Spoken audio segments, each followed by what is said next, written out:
Kitab 1 Samuel. Lalu berdoalah Hana, katanya, hatiku bersukaria karena Tuhan. Tanduk kekuatanku ditinggikan oleh Tuhan. Mulutku mencemoohkan musuhku, sebab aku bersukacita karena pertolonganmu. Tidak ada yang kudus seperti Tuhan. Sebab tidak ada yang lain kecuali Engkau, dan tidak ada gunung batu seperti Allah kita.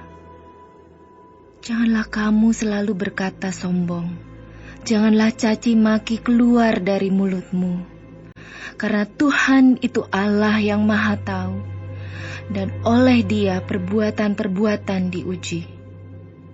Busur pada pahlawan telah patah, tetapi orang-orang yang terhuyung-huyung, pinggangnya berikatkan kekuatan. Siapa yang kenyang dahulu, sekarang menyewakan dirinya karena makanan. Tetapi orang yang lapar dahulu, sekarang boleh beristirahat.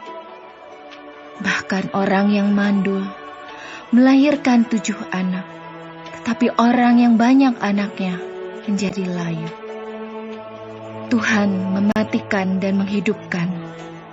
Ia menurunkan ke dalam dunia orang mati dan mengangkat dari sana. Tuhan membuat miskin dan membuat kaya. Ia merendahkan dan meninggikan juga. Ia menegakkan orang yang hina dari dalam debu dan mengangkat orang yang miskin dari lumpur, untuk mendudukkan dia bersama-sama dengan para bangsawan, dan membuat dia memiliki kursi kehormatan. Sebab Tuhan mempunyai alas bumi, dan di atasnya Ia menaruh daratan. Langkah kaki orang-orang yang dikasihinya dilindunginya, tetapi orang-orang fasik akan mati binasa dalam kegelapan. Sebab bukan oleh karena kekuatannya sendiri seorang berkuasa. Orang yang berbantah dengan Tuhan akan dihancurkan. Atas mereka Ia mengguntur di langit. Tuhan mengadili bumi sampai ke ujung-ujungnya. Ia memberi kekuatan kepada raja yang diangkatnya dan meninggikan tanduk kekuatan orang yang diurapinya. Lalu pulanglah Elkana ke Rama, tetapi anak itu menjadi pelayan Tuhan di bawah pengawasan Imam Eli. Adapun anak-anak lelaki Eli adalah orang-orang dursila. Mereka tidak mengindahkan Tuhan ataupun batas hak para imam terhadap bangsa itu. Setiap kali seseorang mempersembahkan korban sembelihan, sementara daging itu dimasak, datanglah bujang imam membawa garpu bergigi 3 di tangannya, dan dicucukkannya ke dalam bejana, atau ke dalam kuali, atau ke dalam belanga, atau ke dalam periuk. Segala yang ditarik dengan garpu itu ke atas, diambil imam itu untuk dirinya sendiri. Demikianlah mereka memperlakukan semua orang Israel yang datang ke sana, ke Silo. Bahkan sebelum lemaknya dibakar, bujang imam itu datang, lalu berkata kepada orang yang mempersembahkan korban itu, berikanlah daging kepada imam untuk dipanggang, sebab ia tidak mau menerima daripadamu daging yang dimasak, hanya yang mentah saja. Apabila orang itu menjawabnya, bukankah lemak itu harus dibakar dahulu? Kemudian barulah ambil bagimu sesuka hatimu. Maka berkatalah ia kepada orang itu, sekarang juga harus kau berikan. Kalau tidak, aku akan mengambilnya dengan kekerasan. Dengan demikian sangat besarlah dosa kedua orang muda itu di hadapan Tuhan, sebab mereka memandang rendah korban untuk Tuhan. Adapun Samuel menjadi pelayan di hadapan Tuhan.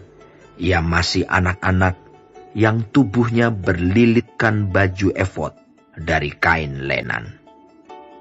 Setiap tahun ibunya membuatkan dia jubah kecil dan membawa jubah itu kepadanya apabila ia bersama-sama suaminya pergi mempersembahkan korban sembelihan tahunan. Lalu Eli memberkati Elkana dan istrinya, katanya, Tuhan kiranya memberikan keturunan kepadamu dari perempuan ini, pengganti yang telah diserahkannya kepada Tuhan. Sesudah itu pulanglah mereka ke tempat kediamannya. Dan Tuhan mengindahkan Hana, sehingga dia mengandung dan melahirkan 3 anak laki-laki dan 2 anak perempuan lagi. Sementara itu makin besarlah Samuel yang muda itu di hadapan Tuhan.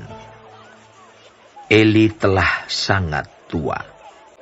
Apabila didengarnya segala sesuatu yang dilakukan anak-anaknya terhadap semua orang Israel, dan bahwa mereka itu tidur dengan perempuan-perempuan yang melayani di depan pintu kemah pertemuan, berkatalah ia kepada mereka, Mengapa kamu melakukan hal-hal yang begitu?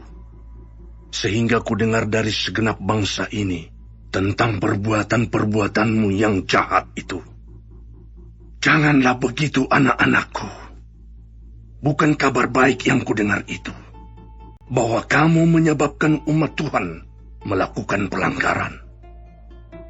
Jika seseorang berdosa terhadap seorang yang lain, maka Allah yang akan mengadili. Tetapi jika seseorang berdosa terhadap Tuhan, siapakah yang menjadi perantara baginya?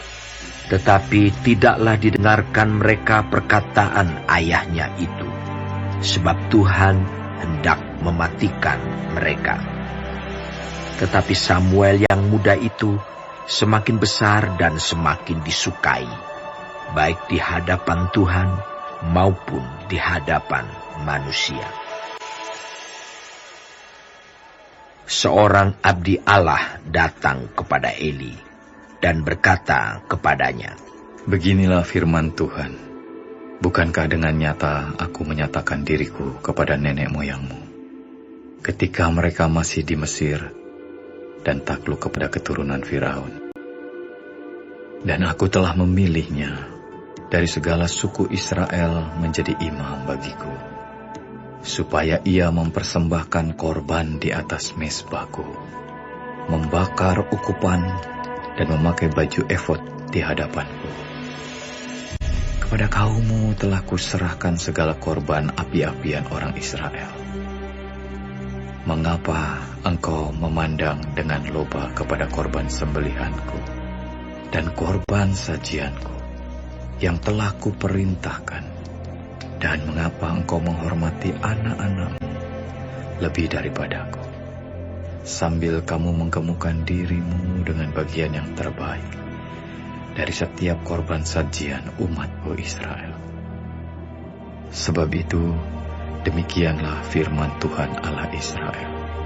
Sesungguhnya aku telah berjanji, keluargamu dan kaummu akan hidup di hadapanku selamanya.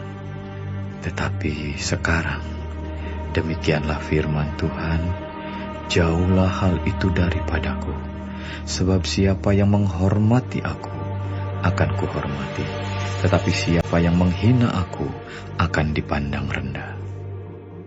Sesungguhnya akan datang waktunya bahwa aku akan mematahkan tangan kekuatanmu dan tangan kekuatan kaummu, sehingga tidak ada seorang kakek dalam keluargamu. Maka engkau akan memandang dengan mata bermusuhan kepada segala kebaikan yang akan kulakukan kepada Israel. Dan dalam keluargamu takkan ada seorang kakek untuk selamanya. Tetapi seorang daripadamu yang tidak kulenyapkan dari lingkungan mezbahku akan membuat matamu rusak dan jiwamu merana. Segala tambahan keluargamu akan mati oleh pedang lawan. Inilah yang akan menjadi tanda bagimu, yakni apa yang akan terjadi kepada kedua anakmu itu, Hofni dan Pinehas. Pada hari yang sama, keduanya akan mati. Dan aku akan mengangkat bagiku seorang imam kepercayaan yang berlaku sesuai dengan hatiku dan jiwaku. Dan aku akan membangunkan baginya keturunan yang teguh setia, sehingga ia selalu hidup di hadapan orang yang kuurapi. Kemudian, siapa yang masih tinggal hidup dari keturunanmu akan datang sujud menyembah kepadanya, meminta sekeping uang perak atau sepotong roti, dan akan berkata, "Tempatkanlah kiranya aku dalam salah satu golongan imam itu, supaya aku dapat makan sekerat roti."